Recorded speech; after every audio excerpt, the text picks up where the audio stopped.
o pregiudizio. Nu vica stritta, na casa nascosa, nessuno ci passa in un posto sperduto. Eppure là dentro ci sta una famiglia, un padre, una mamma con 3 o 4 figli.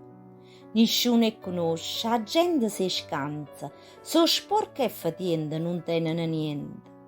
La gente si passa, si tappa in narice, neanche ci provano a capire come stanno.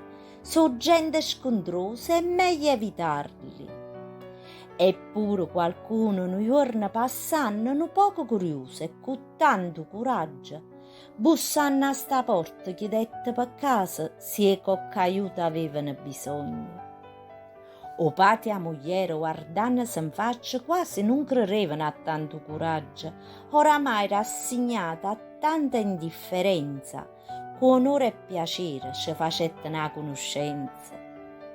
Trasenna rinda a sta casa, quasi non credeva sta persona, modesta sì, ma con tanto onore. Una casa sì misera, ma assai pulita, e i figli ancora creature profumavano le rose, perché a mamma il che si diceva e nutriva e curava.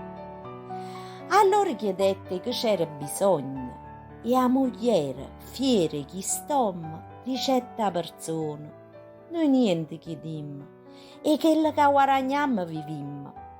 Non ne assai, ma un poco ci accontentammo. Magari se la gente ci guardasse con meno disprezzo e tenesse meno pregiudizio, non guardasse sulle mura sta casa, mo core e questa famiglia.